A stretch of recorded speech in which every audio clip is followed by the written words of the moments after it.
All right. Sick. This is all set up. Beautiful. So, we are going to go over your set against Boringman today. And I think there's a lot of interesting things in this set that... I think that what Parker does in this set is really kind of a good visual illustration of things that you can improve on and how effective it will be when that happens, you know? Yeah. So, first thing I want to talk about, for about 5 seconds here, Parker just, tries to bait out a grab. Does anything in his power to avoid a grab. Because that's the only thing that he really cares about getting hit by.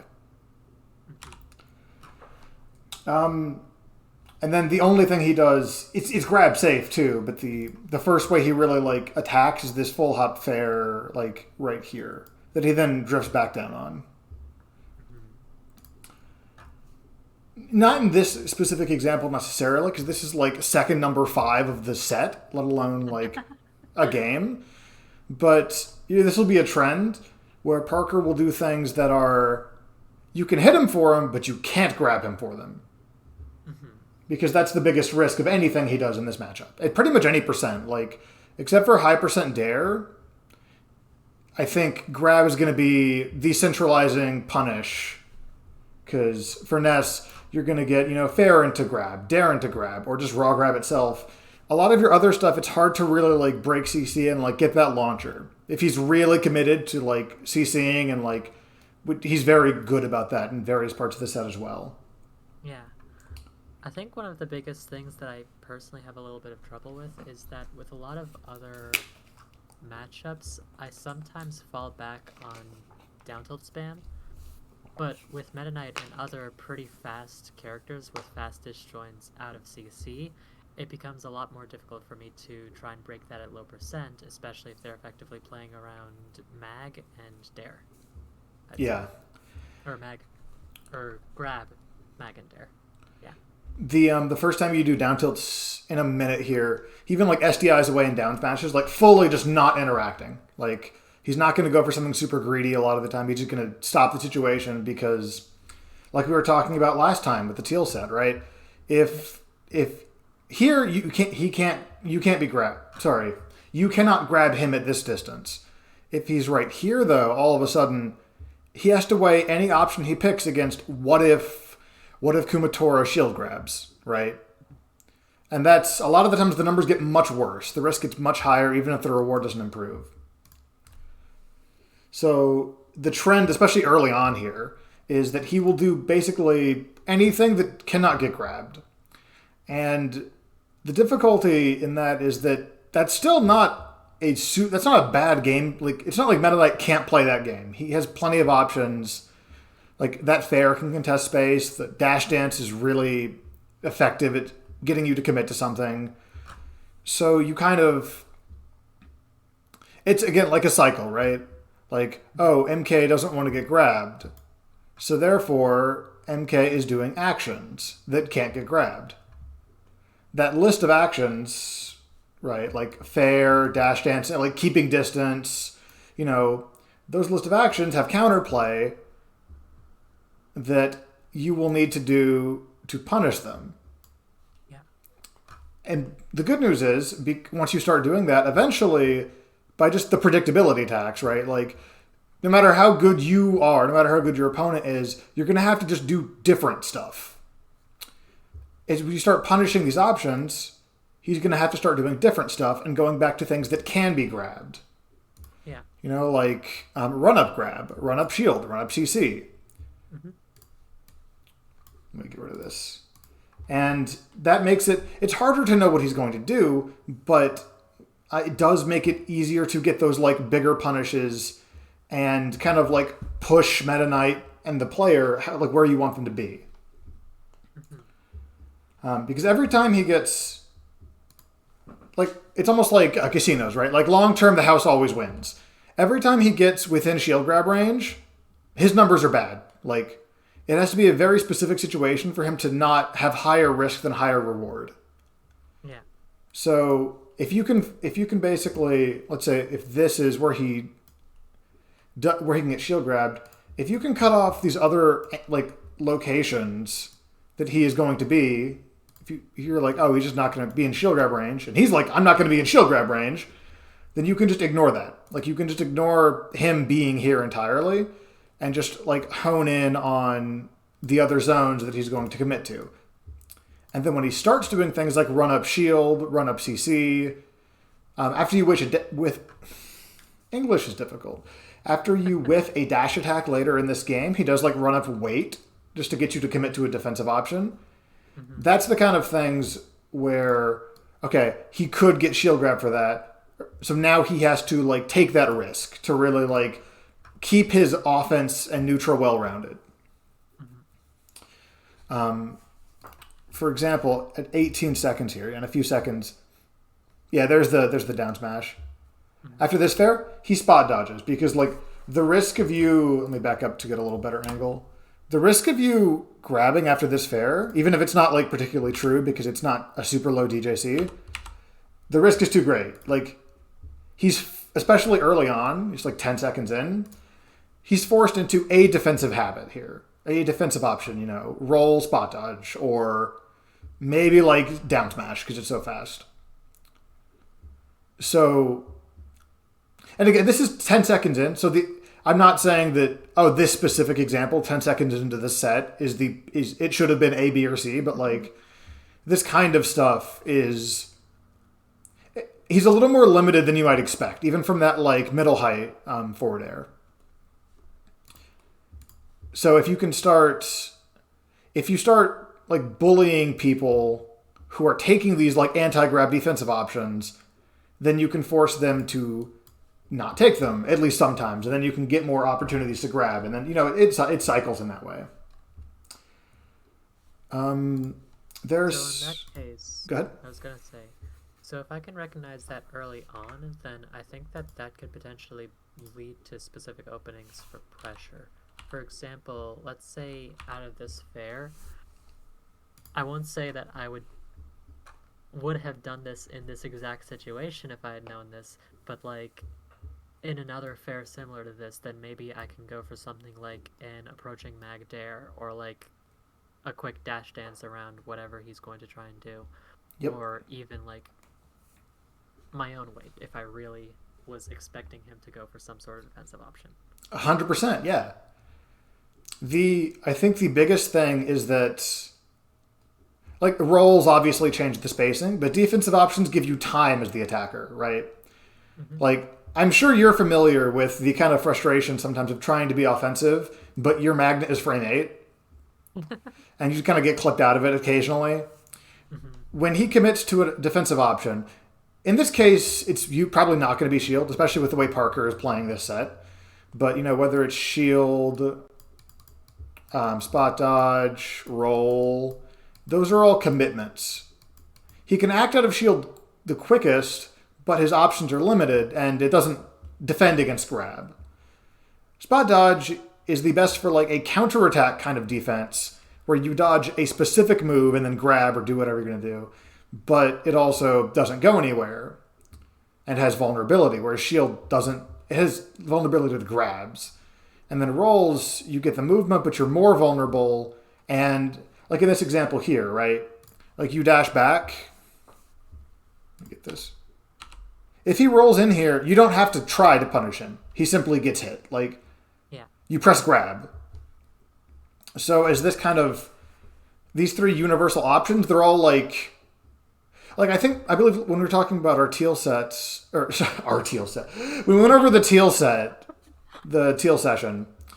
I mentioned that sometimes, especially when recovering against characters that are just going to hit you no matter what you do, sometimes you just need an option. Like, you don't need the best option, you just need multiple. So like we talked about PK Fire as recovering. Like, that's an option worth throwing out sometimes purely because it is unique. Mm-hmm. In the same way, all three of these options are important. They all balance each other because they're all unique. But it also becomes if we pause the game, right? Like, it's hard during a set, but like outside of a set, if we're thinking like, okay, the fear of grab is the reason that the defensive option is being picked in general here, right? The one that's best against grabs is either rolling to the right, or spot dodge.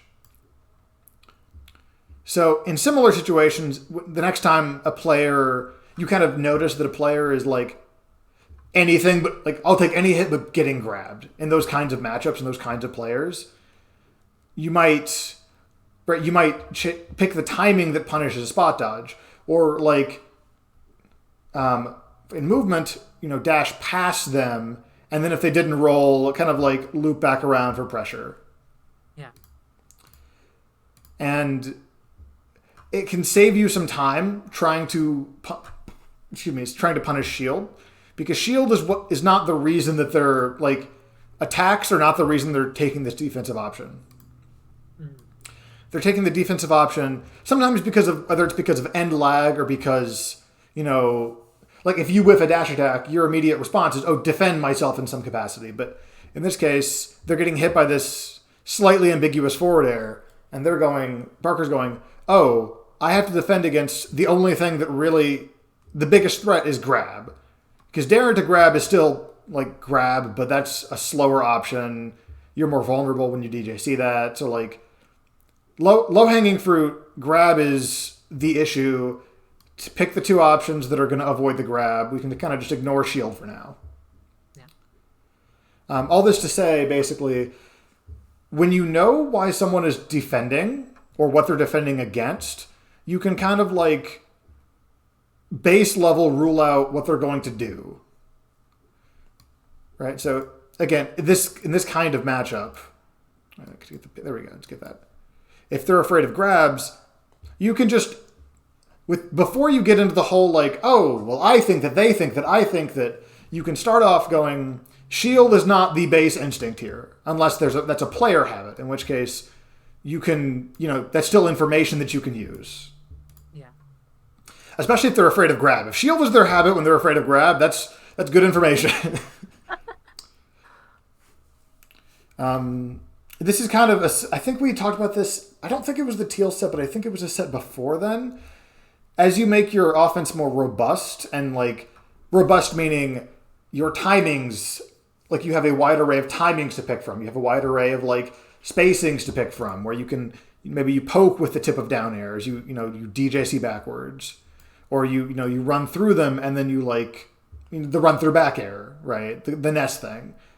It becomes more difficult to defend because they go, fear of grab, right? Grab could be magnet dare frame trap jab into grab. It could be magnet waveland into grab. It's like a tomahawk, modified tomahawk of some kind. So that's when the better your offense is, the faster you're going to push people out of their habits. Or the faster you'll just hit them over and over again, I guess, too. But like, that's not a useful assumption because there's no problem at that point. They're just like shielding and you're grabbing them repeatedly. Yeah. But that's just a point I wanted to kind of bring up real quick. Oh my god, I'm doing so bad on time. I'm sorry. It's all good. This is important stuff to me. It's a lot of things that like I don't necessarily think about as much in this game because Ness feels like he has a lot more tools, but I'm thinking a lot more about how people respond to what I'm doing as Ness in Melee, because in that game, how they use their defensive options is pretty much the entirety of how you can get anything with that character. Yeah. Like, he's not good enough to really enforce a lot of other defensive options. So you have to... Yeah. It's a little bit more reliant on conditioning. Like you can Google or you can YouTube fighting game professional plays worst character in game, beats like very edge of top 100 player, because they know how to just use those tools and use that conditioning even if the tools aren't 100% great. Yeah. Also, we'll talk about this more in a different game when I have a better example. But so on this combo, this is one of the only times the entire set he does not DI Magnet away. After he gets hit by this Magnet Bear, he begins holding out as soon as he expects this Magnet consistently. And that is something I do think we're gonna have to kind of like look at a little bit is how to punish, like especially after like high percent down throws. Like how do you get them to not DI away, or at least how do you hit them for it? Like you can't make them do anything, of course, but like how do you extend or like hurt them harder for it? Because that is a problem that you're gonna run into more and more as you play. I guess I would say defensively solid players like Parker. Is to, okay, how do you make them stop holding away when so much of Nesses and your early kills can be magnet mix-ups, right? It's only a mix-up if you enforce a second option. Yeah. And we can get to the specifics of that later, but I just wanted to point out that he does get hit by it at first. Then I think and about a little bit here. There's some platform, I want to call it, that you do a very good platform. You make a very good decision on your platform here. So you're getting forced up onto this plat. Waiting out that late nair into shield drop is really, really, really good. Because, again, if you get grabbed, you're fine. Like, Meta Knight, the threat of Meta Knight off a grab is not super significant here. He can't kill you off up throw. And without that, he doesn't really have a ton. So just holding and shield until he does something that ends his pressure is a really, really good call here. And then you sneak out before he can get the up air again. I know it can feel, sometimes, especially in like faster matchups, it can feel like that's not rewarding. But it is like, your recoveries, you understand sometimes getting back to stage is the win. Like, it's a Ness fact of life. Yeah, sometimes the 50%, but like manage to get back to center is better than just like dying. Mm-hmm. And then here, that CC option is really, really telling. So he whips this grab, and he's CCing because he's very aware of this. He CCs your fair. He could just down smash. He could nair. He could, mash down tilt. He could shield. He could CC grab. He could CC like spot dodge or roll. He CC forward airs, and that's because it's so specific, that can give you a lot of insights on like why he did what he did. Because what CC fair does, different than any of those other options, is it gets him out of your grab range. When he's right here, roll. So here, he'll be yellow, you'll be blue, right? Okay. If he rolls, he's not out of grab range. Because he's either on the other side of you, or he's like barely out of grab range, but you're actionable, so it's not the best. Spot dodge, same deal. Down smash, down tilt, grab, etc. They're not movement. And what Parker likes to do is CC movement. So what he does is CC short hop, which gets him probably just high enough above grab to be avoiding it long enough for his other options to get here. In this case, the other options being the big two, in this case being nair and fair. So now the question is, right, why didn't he nair? That'd be easier. That'd also be, at this percent, that'd be better, frankly, on hit. The reason is because nair, the difference is nair has end lag. Nair is a single hit move that has end lag, so if he does it rising, he could, especially if he's drifting inwards to get a little stage, he could be grabbed for it. Fair is 3 hits. The heights kind of make it a little ambiguous on how many you're going to get hit by, or have to shield if you do that.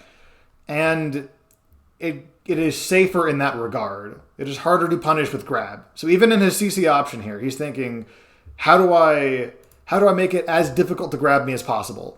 Short hop gets him out of grab range long enough for these two moves to come online. And then fair is the safest, assuming you defend against the fair, too, which is like kind of like giving you the credit and making the assumption that I can't run the risk of getting grabbed here. So I'm going to assume my move has been defended against successfully. Mm-hmm. And you do CC it. So he was 100% right. Like, that probably knocks you down if it's nair, but like, you're still ready for it. So in that way, he's making the decision, I'm going to assume my opponent is going to be correct on their defense, and you're proving him right. So that's only going to enforce his kind of like avoid the grab mentality. So one thing about this situation, for one, I would have never recognized this even in my own set analysis if I looked through the set 5 times. So that is really cool to see in real time how that affects, how that is a factor in decision making this early on, and how I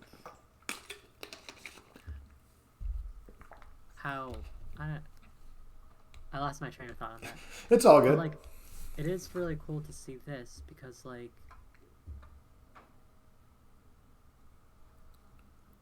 I have completely lost my train of thought. It gives you a lot to work with, information wise. Yeah, pretty much. Oh yeah, now I remember. What I wanted to know is how would I be able to recognize this sort of option if I'm playing directly in this set? Throw me back into Jailbreak top 16. I'm playing Boringman. This is game 1. I just took a stock, and he does the CC fair. How do I recognize that in the moment? Similar to kind of the whole putting people in boxes or gameplay stereotypes until proven otherwise.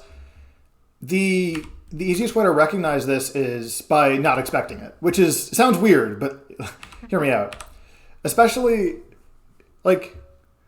it's hard to maybe understand why all at once, especially, you're still playing neutral it's a really, really solid player. But step 1 is going, that's not what I expected. I expected to get knocked down from Nair or to, some other explicitly defensive option. So realizing that's not the normal or easy option can then get you going, why, right? Why, even assuming Nair, right? Why fair over Nair? Mm-hmm. And a lot of this will come faster as you do it more, because it'll let you break down properties more, right? So fair is different color. Fair is multi-hit. Multi-hits can mess up timings a lot. Your own fair, I'm sure you've seen people try to CC down tilt through your fair and then just not do it. Yeah. It is safer in that way that short hop rising Nair can be punished or at least pressured, right? So slight quotes safer. No, we don't need the quotes. It is a little safer. Shoot, there we go. And the biggest thing is also the base assumption in this matchup especially is the low percent fast faller doesn't want to get grabbed. So it's a lot to be assuming my common out of shield options, everything leads to grab, right? Grab is your fastest out of shield. It's the most threatening pressure. It is in the same way that for Lucas or Spaceys or even Falcon, their approach options are the defining point of pressure. And does Lucas get in? Okay, pressure has begun. Now I need to worry about Lucas Magnet. When trying to defend against a character, as a fast faller especially, against a character with such a good throw, even if the grab is average, the base assumption here that all of this is, the umbrella that all of this is under is, right, the grab rainstorm of, this is all to avoid a grab. Any of these options, because the grab is going to be the first option, the highest reward, not the lowest risk necessarily, but usually pretty low risk because you can CC during it, especially because you're using down throw versus up throw on fast fallers. So the low hanging fruit, the level 1 threat is grab. And I guess dare into grab also, but dare isn't faster. Yeah. And dare to grab is only super scary on grounded opponents.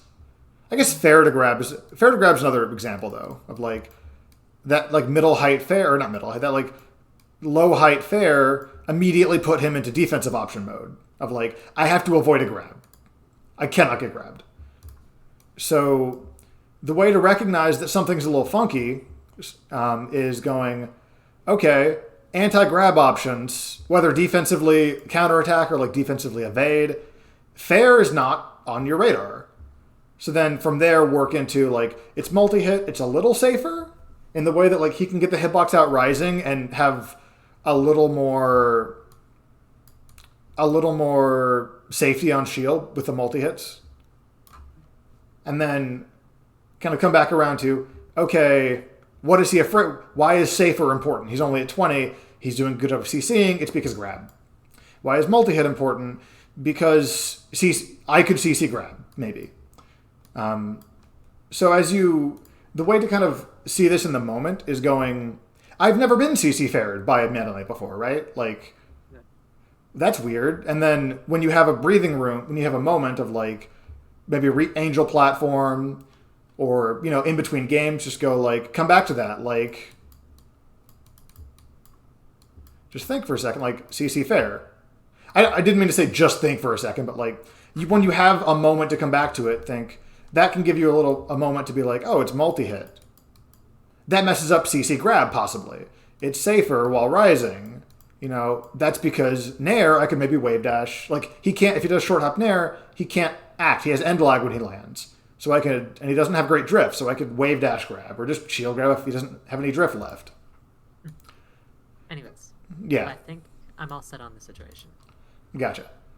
Okay. Yeah, I just think that's a very interesting, that can give you a lot of information about how your opponent is defending themselves. When you have a huge threat, like, it's not Icy's level, but you see a lot of these similar, responses against Ice Climbers because their grab is so much more threatening than everything else they have. Mm-hmm. Or their grab versus things that lead into grab is at least harder. I think your air dodges here are very good. I just think that this is kind of unfortunate. Just the matchup.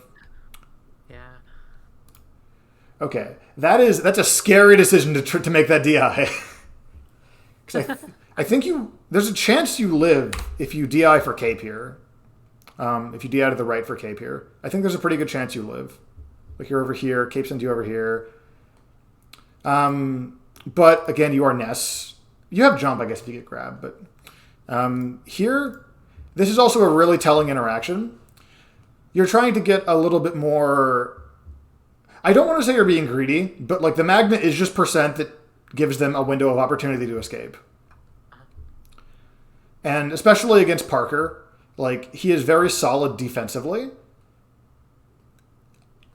Against players of this caliber, I think sometimes you just cut out the middleman. Like, just go straight to Dare, or just go straight to grab, possibly. Because Dare might get them to the platform, and it's scary. So it's just like, don't give him the opportunity. Like, if you weigh the opportunity to escape a down air versus, what does Mag do, like 10%?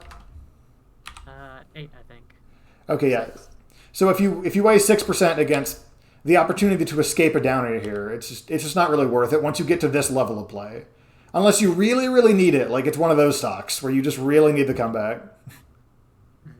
It's perfectly valid to make, like, I don't want to call them bad choices, but like riskier choices. Yeah, I'm not really sure about Cobalt Vox. Sorry. So what I'll get back to this note a little bit, but your ledge options are a little, you don't have a big bag here. A lot of the times when your ledge options here, they are some kind of magnet to throw off the timing, and that's really good, but when you don't have the other options, eventually later in the set, Parker explicitly baits out both the timing and the forward air afterward. Like, you need to have a little bit more robust ledge options to get him to run into the mag aerial, right? To get him to go, oh, this is a ledge dash. I can pressure Ness ledge dash and then run into like a down air or a forward air, right? Again, I have a better example later in the sets. I'm just trying to bring it up so that way I don't forget later. Yeah. And then the next thing I want to bring up here is talking about those riskier defensive options. Here, Parker makes a dash attack whiff here. And he run up and just waits for the spot dodge. This is something that, on paper, the risk reward is atrocious. Because if you grab here, or even just like shield into shield grab, he's in a bad way. He loses so much more than he gains here. But because that is a really kind of a wild defensive option, frankly. Like, that's a thing you only do if you're expecting this. He feels very comfortable just doing this, especially because it's game one, right? Like, if there's more data, if you have more information on, like, oh, Parker likes to do this, I might just grab while, CC, like, grab and hold down, because I might be able to CC a down tilt. Right here, he's just going, okay, on paper, this is risky. I don't care. Like, it's not risky until the opponent grabs here, and that's a really weird grab, so. That punish wasn't really great, though. Like, he picked a very safe option, so that's another way you can kind of get clued in that even if it was an unlikely way for him to get punished, he was still scared of, like, that was still a bad punish on your spot dodge. That was 8% and a kind of scuffed tech chase. The next thing I want to talk about, these down tilt.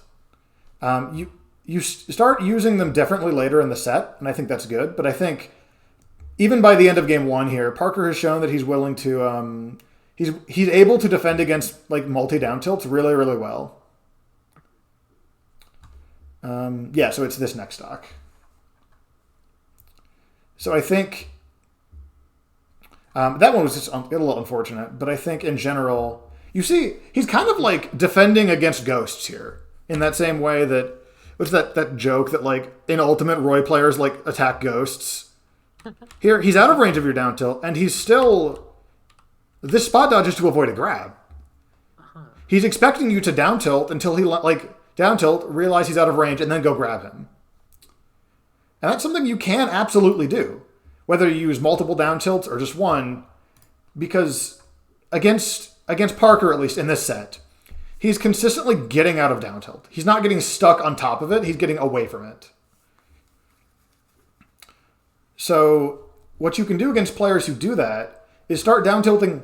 When I say less, I mean when you do down tilt a fewer number of times. And unfortunately, that is kind of just a decision you make, because it is less of reacting to them being away, and more just realize, like, kind of giving them the benefit of the doubt that they will get out of the down. Like, they're gonna, that they're gonna SDI out of fire by the 5th hit, right? That same kind of thing. But good news is that is still a very bad position for them to be in. So, like, there, even, let me back it up just a second. Even though you didn't get a grab and the magnet didn't hit, you get that pressure. The dare happened to miss, but, like, you still get that. That's kind of like your win condition in the matchup, is being able to threaten a grab. Because if you can threaten a grab, you force him to be vulnerable in some way. Because he has to care about grab. At almost every single percent, he has to avoid grab. Or at least make a decision that I'm going to defend against hits, and if I get grabbed, I get grabbed. You don't really have to, in this matchup, you don't have to do that until about, like, 90-ish, where up their cape becomes a problem. But a lot of characters, fast followers especially, will have to make that intentional trade-off of, like, okay, I'm going to have to shield against Marth eventually, right? Like, it's just going to be a fact of life.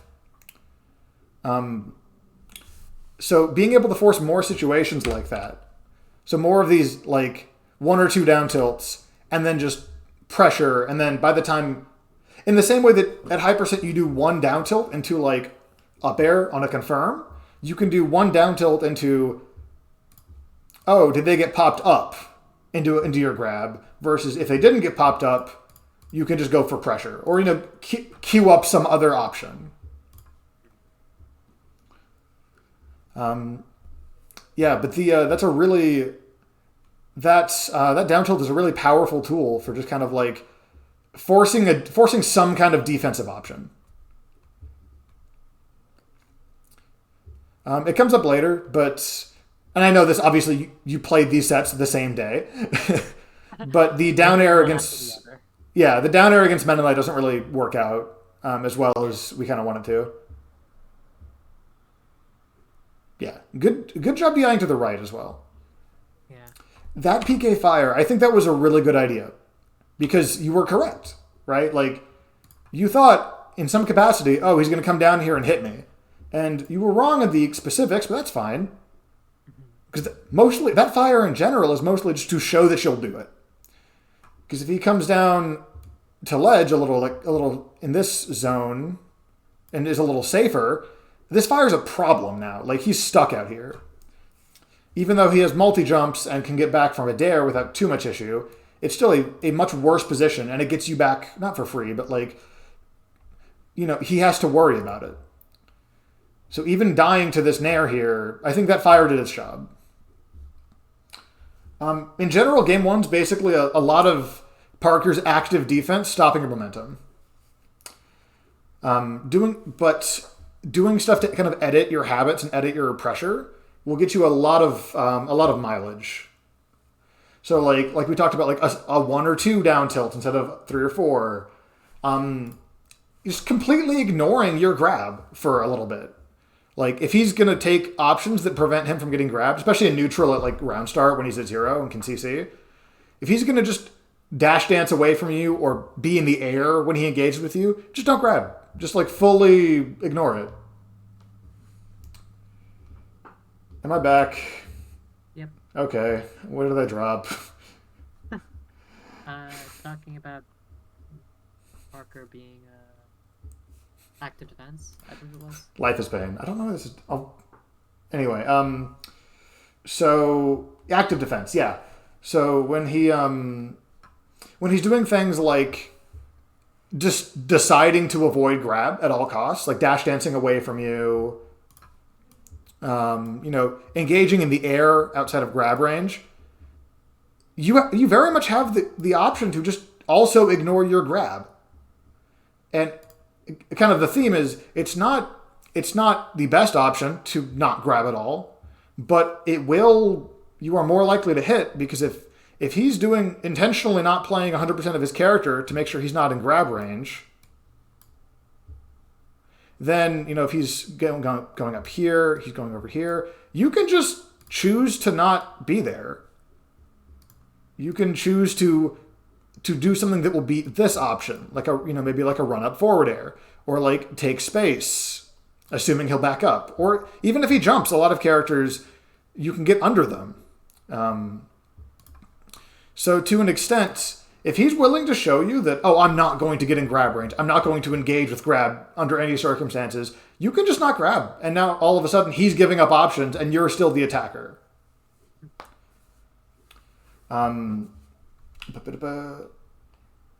Additionally, that becomes a temptation of like, why am I not shielding if Kumatora's not even grabbing me?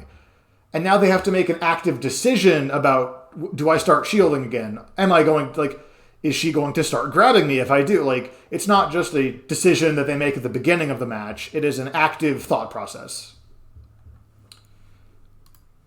Okay. So I think it's very funny. The first thing he does is Dacus. The entire reason he does that is just for the surprise factor. The kind of like for the same reason as like the run up weight when you whiffed the dash attack last game. It's high risk, kind of like middle to high reward, but it's pretty likely to hit, and that's the reason he does it. Now, even if you think he doesn't do it again, a little piece of your mind does remember, oh yeah, Meta Knight can Dacus, that's right. Especially since you played Mickey just before this. Sometimes that can come across as like top players being like, I can just be random and win, but it's kind of the opposite, right? Parker, between games, made the decision, I need her to think about something else. I need like a little bit more neutral. I need one more distraction. So even though this Dacus was 12% for like a big risk, he still made the decision. We're at 410. Okay. That's kind of, I know you can mix up the left-right DI there, and he just kind of guessed right. But this is kind of the same, even at low percent, this is the same kind of deal of like, he's going to be DIing out in some direction. Yeah. So trying to get something to punish that is going to be a big, big way to improve your offense off of these throws. Yeah. My immediate thoughts are either up air or dare out of that, based on where he was sent. Yeah, he was DIing horizontal. In this case, left. I don't think he was DIing up. But either of those would probably be pretty solid. Because up air will tumble at that point, which is now you can use it for combos. And then dare will just be the tech chase, which is always good for you in matchups like this. Yeah, I think in general, maybe just use a little bit less magnet mix-ups when they've shown that they're only going to DI away, at least at first. Because like a lot of your openings you get in this set, like you get the opening, you get the hard part down, and then just kind of they DI away, and it's not even greed, but it's just you go for a little more. Okay, here. So on your recovery, that was a really good mix-up. On your recovery here. This happens later as well. You can just be teching here for free. Yeah. And there is a decision to be made about like, when to tech because there's a lockout. But for the most part, it's better than not teching, especially with how comfortable you are with B reverse magnet at ledge. Like this is a position, if you're actionable, when this Nair can't hit you anymore, especially, I think you'd be very comfortable in this position. It could be a big like turnaround that would make him have to do something aside from just invincible pizza cutter.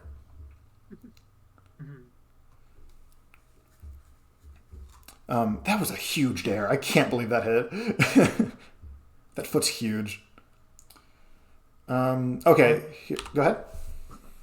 Just was about to say that I'm sad about that platform movement. It made it a little awkward to follow up off of that dare. Because it like... Oh, yeah. I pulled it out of my feet, and then I had to edge cancel, and then immediately like decide to do the up air. You can't get the run. Yeah. I think that's still a really good conversion off of that, though. This forward air was nuts. This specific spacing in the forward air, I popped off a little bit. Like, this is the kind of thing where he's shown in many situations he's going to short hop fair to kind of like hold his ground while avoiding grabs. And this is the, like, you have the spacing perfect here. I think I actually would like to see a grab there because I think he's consistently shown that he's just going to be CCing at the end of this because the two scariest things you can do, down air and grab, go through CC anyway. So why not? Yeah. And that's not a position you don't frequently like nair or like smash attack somebody like, and so he's not worried about getting sent this way where CC would then make that worse. He's just, especially he's CCing at like 100. So he's clearly not concerned about getting hit by like a stray, like moderately beefy hit like Nair. Mm-hmm. So you might if he's going to be CCing, you might as well just hit him with the thing that beats CC anyway. Mm-hmm. But that's the easier part.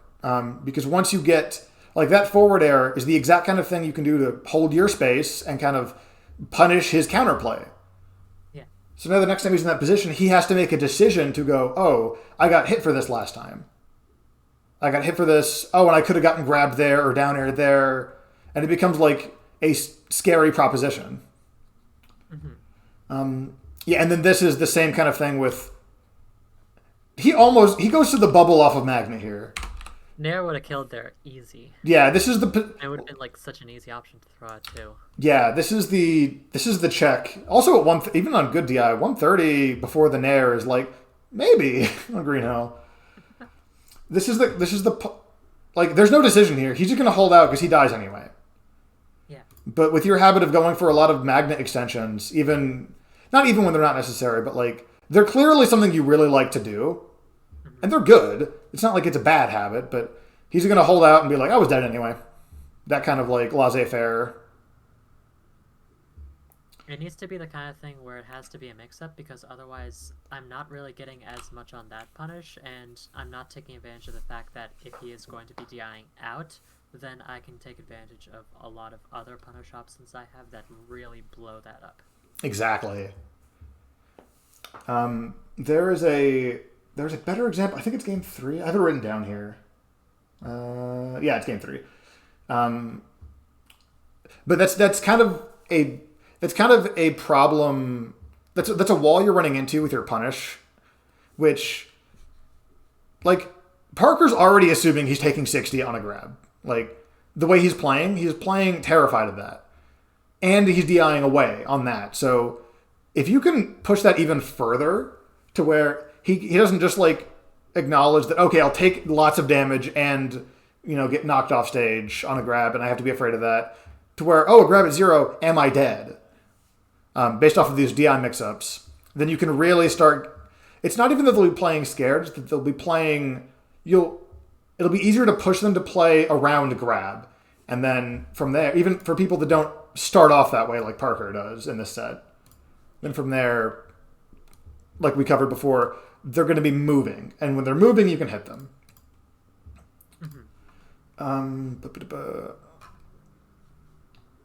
Okay, I think the next thing... I'm going to skip around a little bit. Okay. So, here. Yeah, this is the magnet mix-up finally paying off. Right after that. Because this was basically a decision. He wouldn't have died if he DI'd for Nair here. But he would have if he did. So he had to make a decision on where to DI. Versus like 130, he just DIs away because he dies to anything except for magnet. Yeah. So this is the situation in the percent where, like, that mix-up becomes relevant. Yeah. Okay. And then I think the next thing in this set... I do want to hit game 3, so I'm going to skip a little bit more into the set. It's all good. I think that 6:30. with what we've discussed so far, this is definitely something that I plan on going back to, and even trying to look into this concept past just this set and into, like, how I can fight versus other players. Yeah. I think Parker's a really good... This set especially is a really good set to, like, look at because he's really, really solid. Like, he Dakuses twice in this set only to, like, surprise you. Whereas Teal's... It feels more like a bad habit with Teal's, where even though the reward is really high, the risk is really high, and he's willing to roll those dice a little more. Mm-hmm. But yeah, this is... Like, between the mix of, like, offensively and defensively, Parker's, like, really catching... Parker's forcing you to do new stuff and, like, change your habits and change your plan. Okay, so here, this is kind of a... Speaking of changing your habits, he's starting to get really, really comfortable with your ledge option here. Oh, I just did that twice in a row. Exact thing. Oh my god. And even when you do more stuff in between, it's not a good enough option like a spacey ledge dash to where you can kind of just power through. Yeah. Like, this option lives on the timing mix-up, right? That's a lot of the value of that stall. Yeah. So trying to flesh out your ledge dash options here, especially when you're below 100, right? Like, that's a lot better for you. Mm-hmm. The big thing I think will be timing, because even if you can't directly hit him, like, you can probably hit him directly with, like, DJC fair here if he's being too aggro about his bait. But even if he's not explicitly getting hit by your other option, he's not punishing it, and he's having to make a decision on how to keep you at ledge, basically. And then it works out nicely, because then when you do go back to your tournament, during the course of a game, when you go back to that tournament winner ledge dash, like, timing mix up, it's more likely to hit. And it's also the same threat as, like, it's just a timing mix up, because you have DJC Bear, you have DJC Dare, like, the risk of getting hit by your ledge option is the same. And as that timing mix-up becomes more prominent, they're going to have to take more explicitly defensive actions, which will give you more time, right, to tournament winner kind of ledge dash, to do, like, not a double jump cancel, but maybe, like, just a tournament winner nothing, and, like, see if they try to hit you with an up air or something. Meta Knight probably will, so maybe don't do this against Meta Knight, but, like, against other characters like Ness, who don't really have the best, like, full hop up air sharking games, that can be a really awkward position. Like imagine if you're on top of a Ness who's right here, and they're like, it's kind of awkward to hit. So if you just don't fast fall, you can extend that position and make it kind of run down their like patience on the whatever option that they've already queued up for defensively.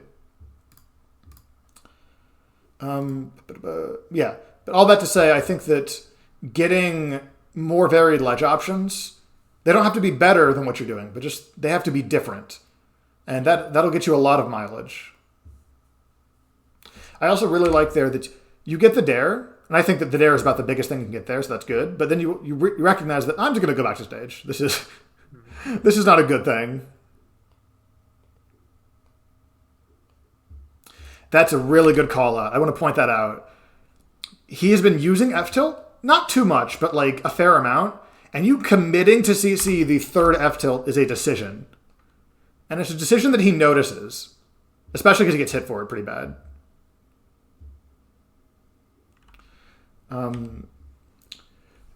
Usually, excuse me, I think usually the biggest, a lot of risk when we're playing Smash, it's easier to notice the risk than it is the reward, except for like, if it's like a kill throw or something. Yeah. So if he does F-tilt 3 and you CC all of it and he gets grabbed, he is not doing F-tilt 3 again for like 20 seconds. Like, just the way we're wired, the risk stands out more than the reward. All right, here's another example of the like we need to find some other kind of extender here because that doesn't kill, and Nair doesn't kill except for DI away. So it might be worth trying to get Nair out of that kind of situation just to kind of enforce it, but it's the same problem. Can you just show me that situation in real time one more time, please? Yeah, sure. It's this like high percent down throw. It comes up with a few other moves as well. But like you get the hard part and now it becomes it might be worth doing Nair just to get him off stage and like convince him, hey, if you DI away, you get hit by this. You die in this instance. So you have to DI, up and in, which then maybe makes fair better. It maybe makes your maybe like sour bear better. It's a tricky position to be in. Let me get back to where it was. Because it's an awkward angle to like extend from. Yeah. But additionally, if they're DIing, that means they're less likely to be like mashing out. Exceptions being C-stick aerials. Good news, Meta Knight has a pretty bad forward air out of hit stun. It's not great. Mm-hmm. And unless he has a specific control scheme, he can't nair out of hit stun while also DIing. So if his options are like fair and dare to like combo breaker aerial, you have a little more time to work with than if it was like Luigi mashing nair. Yeah. So that means that even if it's not 100% true, that gives you a little more time to run up magnet. Or run up, maybe, depending on the percent, maybe not right here, but like run up down tilt. Because he's less likely to be pressing a button. Yeah, there is at a little lower percent, there's a better example in game 3. But we can get to that in a moment. I know we're running up on the end here. I want to hit a few more things. This F-tilt 1. F-tilt 1 is because he got punished for F-tilt 3. F-tilt 1 run up grab. He is very aware of what got him punished, and kind of the way we're built, he's going to be more aware of what got him punished than you are, all other things equal. Because we're risk averse, like as people, as brains piloting meat skeletons, meat skeletons. We're risk averse. So he's going, I can't F-tilt 3 again. I'm going to do something else. When that occurs to his opponent a little, not more slowly necessarily, but maybe a little more slowly. He's not going to do the same thing twice in a row when he gets heavily punished for it, is my overall point. You really get the pressure. In these last 2 games, you really get the pressure on, too. Like, I think this is it's not, I don't want to call it an unfortunate set, but like, this is a very doable set, and it's very telling that Parker's one of the best players in the world, And it feels like he's the one on tournament stock at the end of game 3.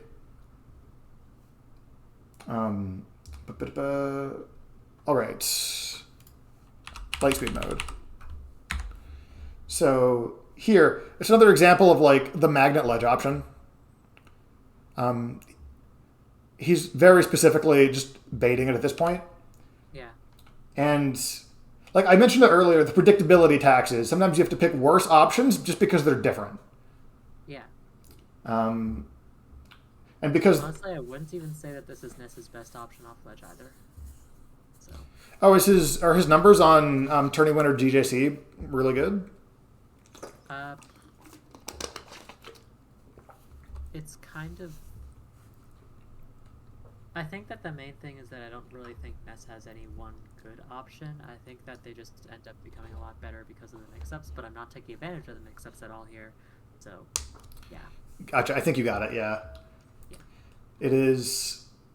It's like you have all these fun tools and powered tools, and then it's like, but I can use a hammer to screw that in. It's like, I mean, you can if you really want to. Yeah. You could eventually make it work, but you do have a screwdriver. Nope, it's a hammer. Okay. Yeah, and it's the good news is it becomes a lot easier to get off of ledge and avoid that that like permanent recovery stock that can happen sometimes, especially in this matchup. Okay. So here, this is the reason why he doesn't do Nair out of shield. Because he played someone, whether it's Ness or a different character, who punished him for it, and it hurt. He doesn't hit this tech. And immediately he's in a pressure situation. Like, the jab reset misses. But you shield this dare, and that's a true punish on that neutral air. And all of a sudden, instead of being a clean, nice, what was 48-ish% even stocks, oh god, it's happening. Like, it's really easy. And look at this. He has no idea. See, the secret tip here, the observation is, everything you're doing here, it's slow. So it gets beat pretty hard by out of shield Nair, but what he just did was out of shield Nair, and that got him punished. So, like, you have a lot more leeway to work with when you punish someone. They're less likely to do the thing, even if the thing is good. That's good pressure too. I don't want to entirely I don't want to take that away from you. That is really good pressure. I thought that like reverse hit jab one was just funny. Yeah, it's just rude. Like, yeah, you can out of shield me? I didn't think so. But yeah, like that immediate cash in on this punish, right? You punish the Nair out of shield, and then not 10 seconds later, you get all this pressure because he doesn't want to press, right? Because his only option to really contest you here is Nair out of shield. His fair isn't a good option in that same way that he can avoid grab with it. So he just goes, nope, I don't want to do that. I'm just not going to do that. He does like full hop bear, which is not worse, but like it doesn't stop you. It just kind of like keeps you away once you've left. Okay. And then here. Yeah, so this is... I love CCs like this, like crouch cancels like here. You even have time to get the down tilt out before you realize, oh, I can just punish this. And immediately you've taken away this option, this kind of panic, get a button out option. And this is the option, this is the exact situation I was talking about with the like, what do you do to extend this? Because you magnets, and then he DIs away, and it's like, man, especially with ledge there. I think in that same kind of way, like... Let me see if I can get a little better freeze frame. I think trying to find something for this kind of position is going to be really important because a lot of the options like are fine. Like Nair's good. It becomes in this matchup it becomes a greater issue of like edge guarding this character. But if you can get there, the down tilt I think is a really promising option for like down tilt pop up into like back air. Even if they're still DIing in, the back air is significantly stronger. And similarly, either down tilt grab or another grab. With optional saucy F throw. Against lighter characters, F throw is feasibly fast enough to like for someone to not be expecting it, I think. Yeah. So if you can find ways, like in this situation, maybe it's only against characters that don't have great ways to mash out while they're DIing, like Meta Knight. But being able to work in even just the basic nair, now it's like it covers the weaknesses of Magnet loses to DI away. Nair's good against DI away. If you can get there, down tilt is pretty good against DI away. Grab after on floaties optional is pretty good against DI away. It can you can use the whole toolbox and you don't have to hammer the screw in. Yeah. And like it's a really good hammer. Magnet's a very, very good hammer. Cost me $300 to get it. It'll last me 20 years. It's a lifetime hammer. But sometimes hammers just like can't get the job done, right? You gotta paint a wall. That's the opposite of what a hammer does. So, and some of this is going to be like a little more advanced than I think. Like I can help you brainstorm these NES options, but it is going to be experience and like really deep understanding of NES that gets you that kind of helps you figure out where and when to pick between those. Yeah. So I think trying to mix it up here, even if you, especially in friendlies, like even if you think it's not going to be a great option, just maybe a sour nair here could work on DI away.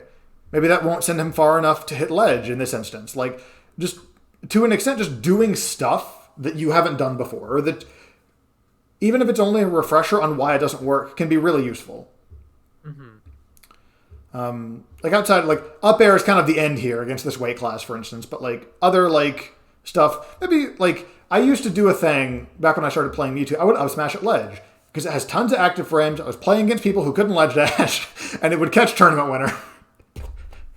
I started doing that again against a character or two back when I was like after like Salty Wands and like after I had stopped doing it for years because like hey, you know.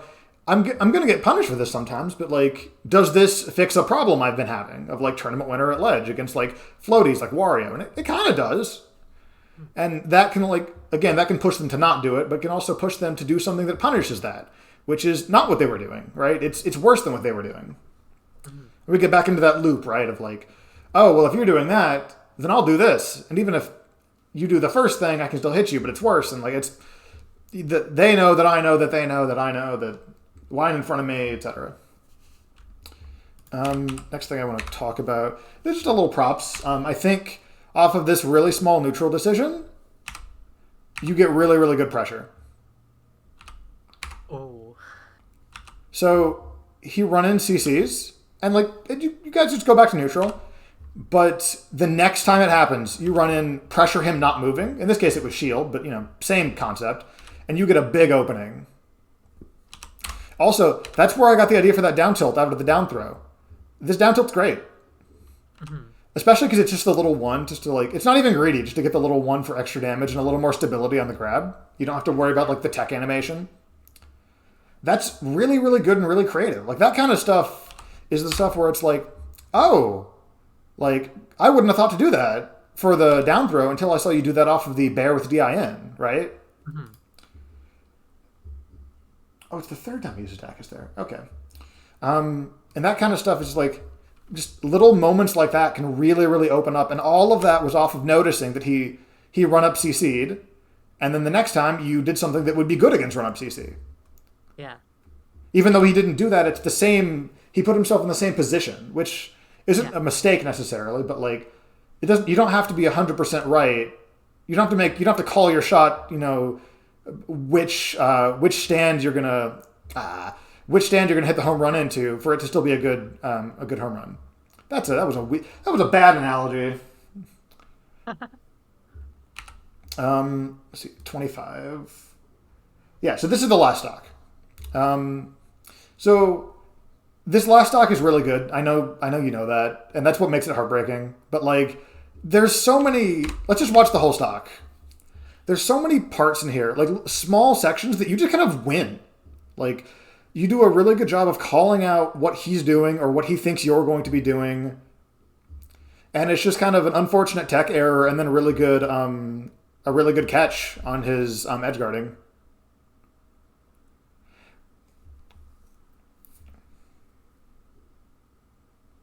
Yeah, and this is another example of like, please just tech. Yeah. Like, at any timing. Because that, you are going to get put in the edgeguard blender like that. And you know that. Like, it is just a habit to get into, I think. But even from you, like, he doesn't hit you. He barely hits you until you miss ledge. Like, that was, you intentionally took that hit to get the damage, or to get the grab. And if you look at, like, the options he's picking, I don't think he's done very much, like, ledge dash away before in this set. Like, he's trying to get back to the middle of stage, trying to be safe. He misses his ledge dash. He does get the jab reset roll, but, like, he misses another ledge dash. He spot dodges. He's shield grabbing. Like, these are not bad options, but they are very, like, panicky, first level defensive options. I say first level, like a loop, not like shield grabbing is always bad or spot dodging is always bad, but like he is going like, oh, I need to avoid the situation now. Like, oh, I messed up my ledge dash, I need to spot dodge now. And any of those decisions can be a down air or a grab or something that kills him. So like, even with that, he's putting himself in all of this end lag and all of this risk because that's how much he values your offense, right? And especially on this last stock, like, you do go on a tear here. Like, it's not an incorrect evaluation. All right, so that's the set. I think that's a record for productivity with VOD time to stream time. And I think the biggest takeaways here are here. Let me just get to like a blank screen. I was on a blank screen and hit play. I'm very smart. There we go. I think the biggest takeaways are trying to like recognize and acknowledge when someone's just avoiding a grab at all costs. Grab is the easiest one. I use grab as the easiest one. Sometimes people will be doing that for your forward air or for like being stuck in shield against you. Like they don't want to shield your magnet pressure and they just roll constantly. So like recognize that someone is like avoiding an option. Why did I pick a long word like recognize? And then it's the 3-step program. You recognize that they're avoiding grab or that they're not staying in shield at all. They're doing anything but shielding. 2, kind of like see where they're going. So like if they're not staying in shield, when you see their shield, get ready for them to move, for instance. Or if they're not going to be grabbed of their own volition, recognize that, oh, they're avoiding grab. That means they're jumping and dashing away, like keeping me at range. And then from there, I don't want to say ignore, that sounds bad, but like, if you just agree with them, then a lot of the times you end up winning out on the mental energy required, because if Parker's going, Kumatora's not going to grab me, no matter what she does, she's not going to grab me, and you see that and you're like, oh, okay, I just won't grab. Your life is easier. His life is not. Does that kind of make sense? Yeah. Same kind of thing with ledge, but backwards. So like instead of recognizing that they're only, a little bit the same way. So recognize that Parker is only waiting for the one ledge option. See what zone he's in, and then agree with him, or not agree with him. That one doesn't even hold. But like punish the zone, like hit him in the zone. Whatever location he's gone to, whatever opening he puts himself in to punish your habit or what he thinks your habit is, do something, try to find something that is at least safe to that. But why am I manually erasing everything? I'm smarter than this. Then I think the next thing is the weird like 80-ish% combo follow-ups, where it's like we need to figure out a little bit more of a consistent strategy to punish DI away. Yeah. And this is a little bit of a weird weight class with his gravity being not as high as the other fast fallers. So a lot of times he won't be as low at that percent as you're used to for that fall speed. But like just experiment with options. So like you had that really cool down tilt extension. Down tilt, you had grab. It might be worth maybe like fair, maybe even one or two hits of fair instead of all three. Sour nair, strong nair, like just you need to have something for this because as you go against players of this caliber more and more, this is gonna get like more and more like, oh, why are they at 100 again? Like, why are they at 100 and they're hard to edge guard and now they're alive for longer than you're used to. Yeah, it's gonna become a point of pain in your matchups. But most importantly, just like experiment with shit. Like, just try stuff. I think that's the biggest thing. Also, once you're at this level, I think that's the biggest thing of like, there are things that are like more grounded to the device in the sense of like, oh, your ledge options, mix them up a little bit more. Like, you know how to do them. You can still experiment with them, but for the most part, just like cycle between what you've got. At this point, if you can just get new stuff, you're just adding on to this mental stack, right? Of like, oh, I got to worry about grab, I got to worry about fair, I got to worry about this. And you're just like, hey, have you considered sour nair extensions? Have you considered run up down tilt extensions on DI away? Like, oh, I have to worry about combo DI now? Damn it. Like, that starts weighing down on people, and that's the reason why his play at the end of game 3 was so like, I guess panicky is the right word. I'm not 100%, but like, it was very flustered because he was worrying about not all of this at the moment, right? But like, worrying about like, oh, anything that leads to grab or down air, I lose the game to, right? Anything that leads to this, I lose the game to. So as you're able to make those, as you're able to make more of these situations like into like, oh, I have to worry about if this is run up down tilt, run up nair, run up fair, run through back air if I don't press a button. Like, should I jump? Even as a multi-jumper, that's kind of a hard decision sometimes. So as you can get them more worried about what you're going to do, and also get more consistent follow-ups on DIY against this weird weight class, you're going to get more mistakes from your opponents.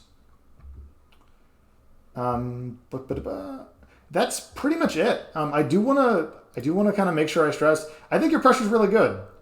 So like, when you can get in, you stay in pretty well. Especially with the risk of trying to get out of your pressure, you're enforcing that pretty well. Whether that's low percent down air, like forward air into grab, down tilts. So being able to apply that same kind of like 1 to 2 to 3 to 1 to 2 to 3, this beats that, this beats that, to your like neutral and your defensive situations, like at ledge or things of that nature, that'll give you more time, more opportunities to get into that really, really good pressure. And then from there, as you get that DI, kind of find a solution to that DI away issue, that'll make your pressure even scarier because they can't just get away from down throw at 90 by holding away.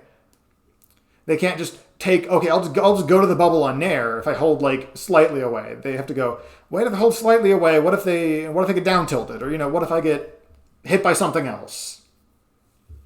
And that doubt is going to make that doubt really takes up a lot of energy and a lot of time in decision making. All right. I think that's all my notes. Do you have any questions about the set or anything like that? Honestly, nothing at all. This has been... I feel like this lesson has deepened my understanding of the game and Smash as a whole significantly further than I would have been able to do just like myself. Oh, thank you. I'm very, very happy with how this turned out. Yeah. I had decently structured notes for finally, and I still got caught up on like the first 30 seconds of the game. I'm so bad at that. It's okay. But I felt like it was really good for like establishing a lot of stuff, especially like the when we were discussing his options that he was using to avoid grab in both the CC fair situation and the when we were discussing the benefits and drawbacks of shield versus spot dodge versus roll. Gotcha. Yeah, once you can... Really appreciated that. I'm glad. Yeah, it's a lot easier to see, obviously, when you're not playing. Yeah. But it's also so. Let me use English. Blah, blah. It's also a very useful tool for you. Like this is not a particular. It's not a super flawed like way to approach a matchup, especially more specific, more significant ones where like Ice Climbers, Donkey Kong, Ness, where a grab is a lot of their punish. Similarly, like just maybe like don't get shined by Falco. Like take the grab instead of getting shined. It's not just anti-grab or pro-grab, but those are usually the easiest because those are... Grab is one of the only solutions to shield, and moving out of shield is one of the only solutions to grab. Or moving in general is one of the only solutions to grab. So they are more like set in stone situations than most of Smash, and they're not even that set in stone, but it's just by comparison. But like, let's say you play against Ices. This is the correct mentality to have forever against Ices. Like, if there's a high level set where you say I'm not getting grabbed by Ices and you still kind of get bodied, it's like, okay, not getting grabbed was not the issue. Let's address other things. Was this too important? You know, like, but it's a very safe starting point in a few matchups.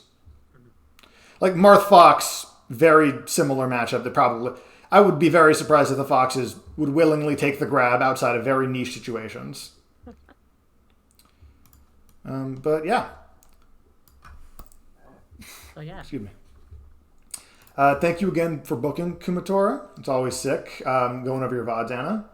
Do you have any other VODs in particular you want to go over? I think was this the most recent.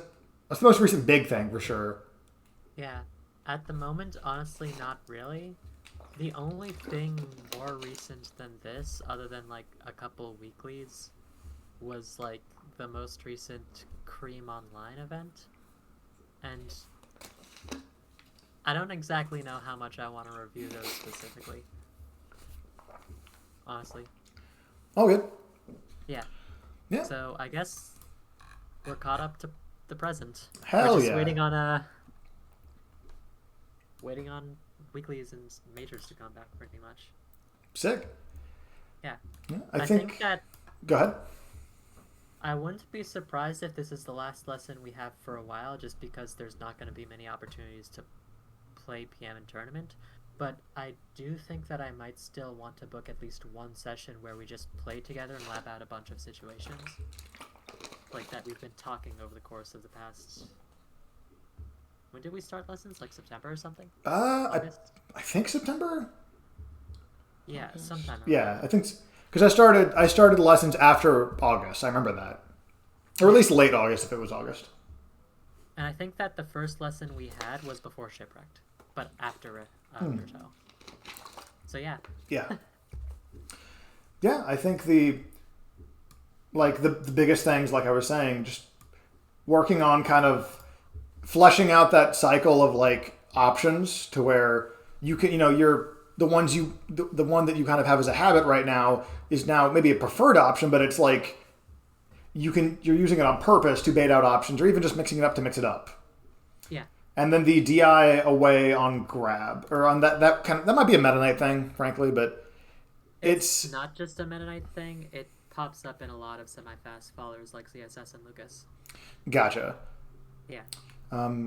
It's also worth noting that Zero Suit will be harder because her up air is a really good combo breaker and she's much thinner than either Meta Knight or Lucas.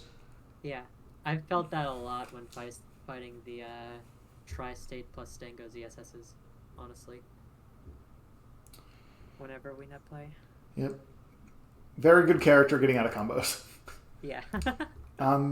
So between those two, and then I think step one is just realizing that, my opponent is avoiding grabs at all costs, or my opponent, or even you can do it in like more specific situations, like, they're always, invincible nairing me from ledge. Like they're just letting me up B and hitting me for it. And then step two being, okay, how do I get around that? But being able to recognize that in different situations is going to be really, really useful.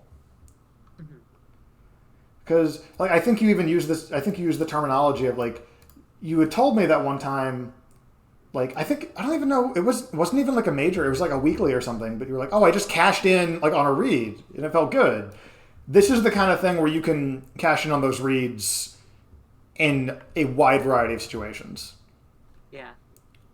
So like whether it's a sheik who likes to jump in the corner and throw needles to like push their way out and you just run up and hit them, whether it's someone who's avoiding grab at all costs and you just hit them until they shield and then you grab them and it's like, yes, I made you deal with this. Like there's a lot of really fulfilling ways to like push people's buttons and then like gaslight them into being like, why'd you shield, idiot? And grab them.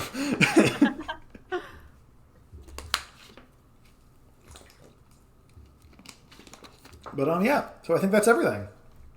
Yeah, awesome.